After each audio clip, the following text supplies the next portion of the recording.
The Forest Bride: The Story of a Little Mouse Who Was a Princess. Finland.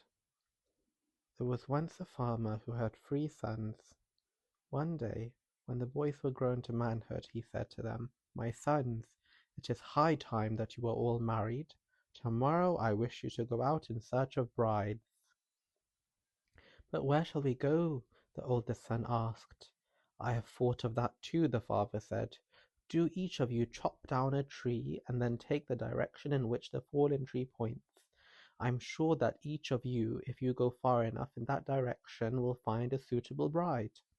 So the next day the 3 sons chopped down trees. The oldest son's tree fell, pointing north.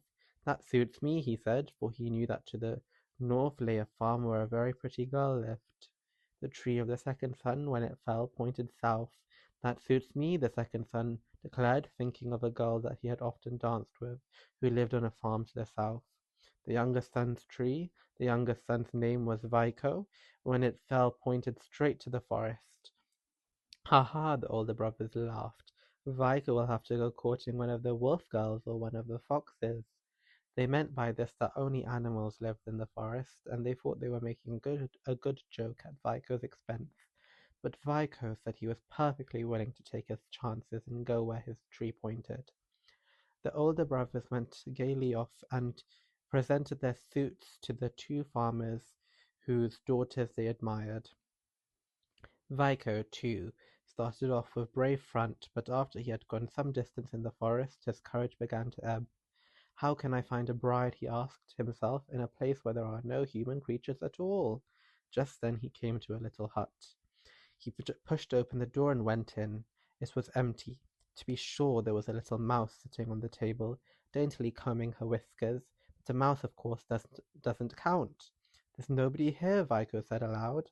The little mouse paused in her toilet and, turning towards him, said reproachfully, "Why, Vaiko, I'm here. But you don't count, you're only a mouse." "Of course I count," the little mouse declared. "But tell me, what were you hoping to find?" "I was hoping to find a sweetheart." The little mouse questioned him further, and Vaiko told her the whole story of his brothers in the trees. "The 2 older ones are finding sweethearts easily enough," Vaiko said, "but I don't see how I can off here in the forest, and it will shame me to have to go home and confess that I alone have failed." "See here, Vaiko," the little mouse said, "why don't you take me for your sweetheart?" Vaiko laughed heartily. "But you're only a mouse. Who ever heard of a man having a mouse for a sweetheart?" The mouse shook her little head solemnly. "Take my word for it, Vaiko, you could do so much worse than have me for a sweetheart. Even if I am only a mouse, I can love you and be true to you." She was a dear dainty little mouse, and she sat looking up at Vaiko with her little paws under her chin, and her bright little eyes sparkling. Vaiko liked her more and more.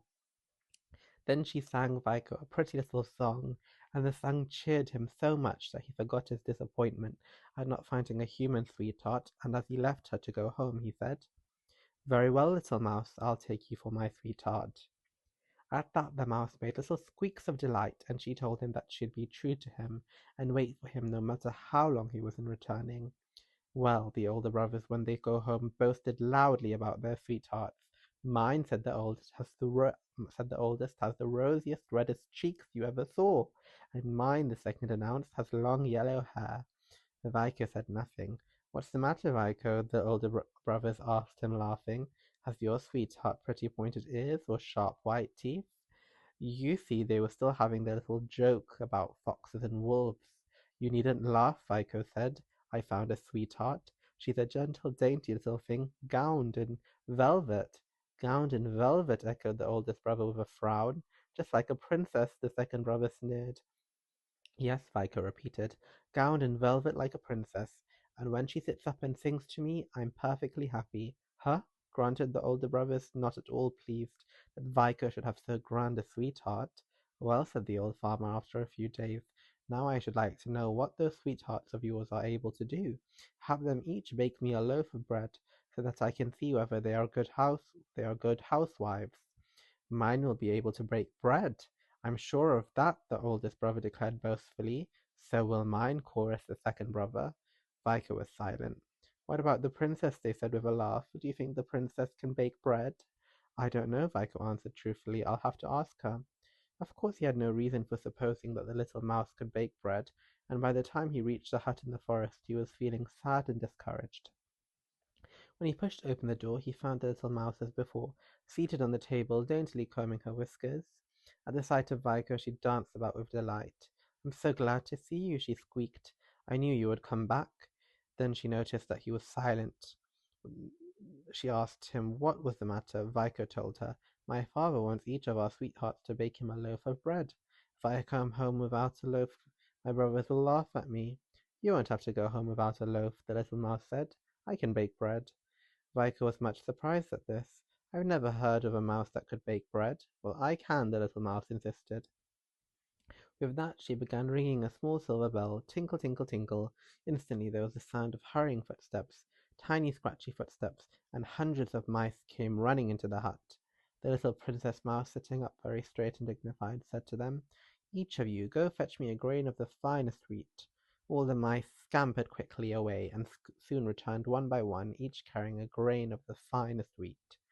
After that it was no trick at all for the Princess Mouse to bake a beautiful loaf of wheaten bread. The next day the three brothers presented their fathers the loaves of their sweethearts' baking. The oldest one had a loaf of rye bread. Very good, the farmer said, for hard-working people like us. Rye bread is good. The loaf the second had was made of barley. Barley bread is also good, the farmer said. But when Vico presented his loaf of beautiful wheaten bread, his father cried out, What? White bread? Ah, Vico, now must have a sweetheart of wealth. Of course, the older brother sneered. Didn't he tell us she was a princess? Say, Vico, when a princess wants fine white flour, how does she get it? Vico answered simply. She rings a little silver bell, and when her servants come in, she tells them to bring her grains of the finest wheat. At this the older brothers nearly exploded with envy, until their father had to reprove them. There, he said, don't grudge the boy his good luck. Each girl has baked the loaf she knows how to make, and each in her own way will probably make a good wife. But before you bring them home to me, I want one further test of their skill in housewifery. Let them each send me a sample of their weaving. The older brothers were delighted at this, for they knew that their sweethearts were skilful weavers. Well, we'll see how her ladyship fares this time, they said, sure in their hearts that Vico's sweetheart, was whoever she was, would not put them to shame with her weaving. Vico too had serious doubts of the little mouse's ability at the loom.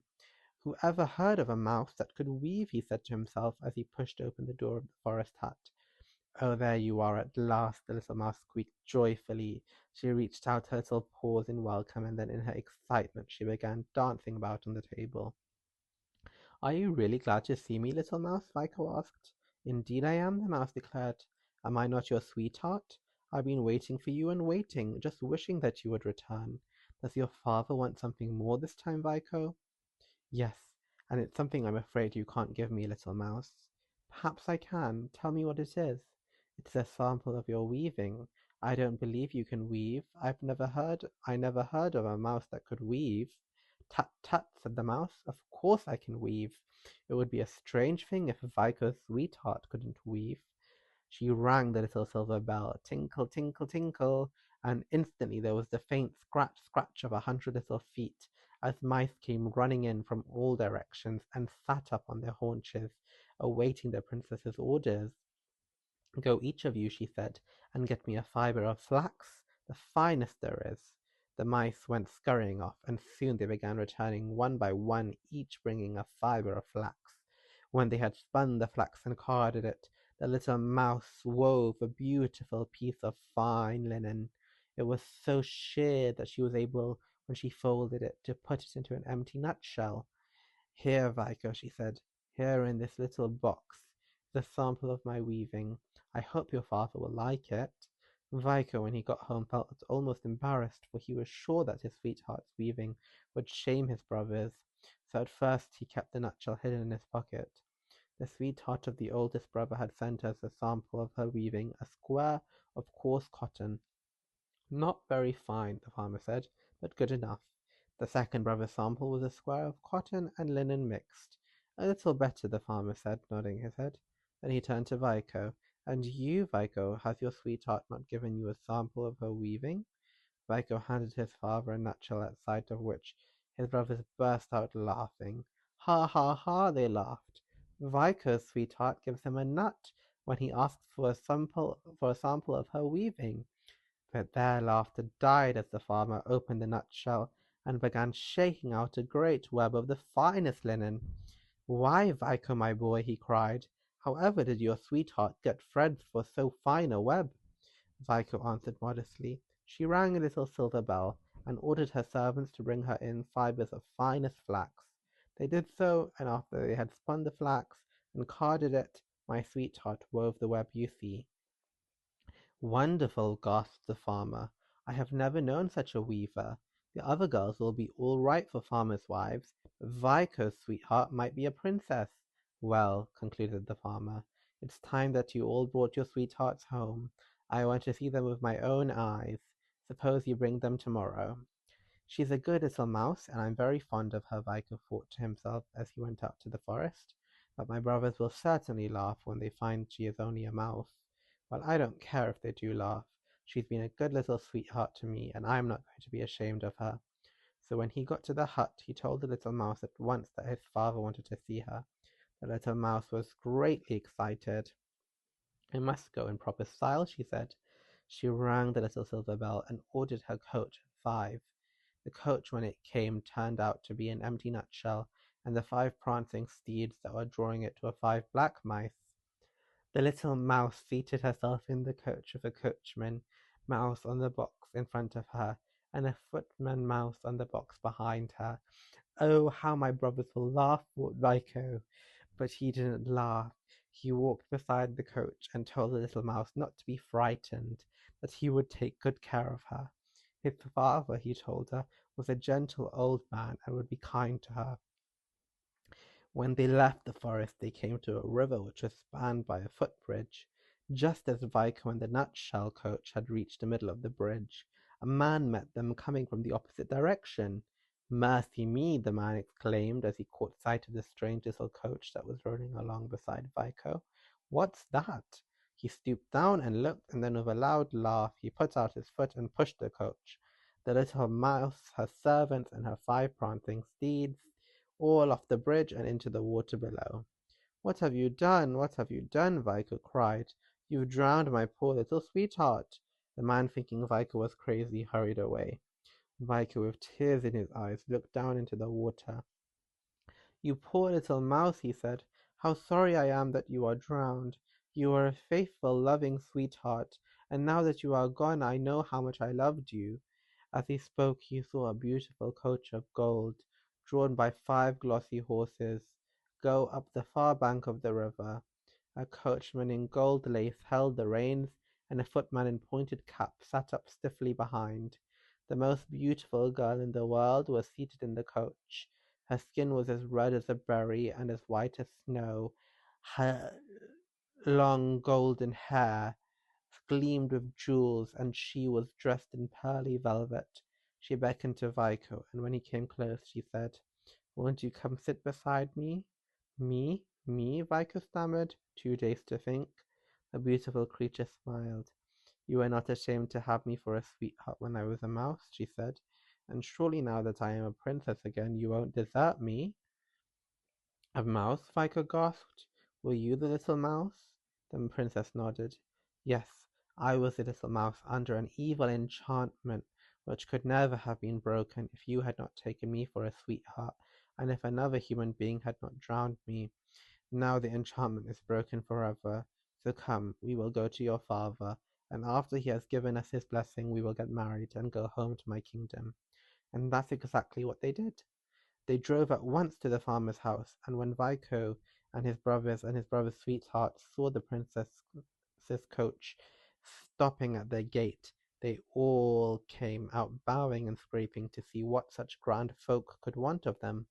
"Father," Vico cried, "don't you know me?" The farmer stopped bowing long enough to look up. "Why, bless my soul," he cried, "it's our Vico." "Yes, father, I'm Vico, and this is the princess that I'm going to marry." "Princess, did you say, Vico? Mercy me! Where did my boy find a princess?" "Out in the forest where my tree pointed." "Well, well, well," the farmer said, "where your tree pointed. I've always heard that was a good way to find a bride."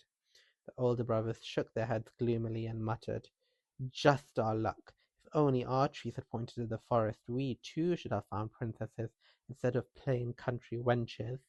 But they were wrong. It wasn't because his tree pointed to the forest that Vico got the princess. It was because he was so simple and good that he was kind even to a little mouse. Well, after they had got to the farmer's blessing, they rode home to the princess's kingdom, and were married, and they were happy as they should have been, for they were good and true to each other, and they loved each other dearly.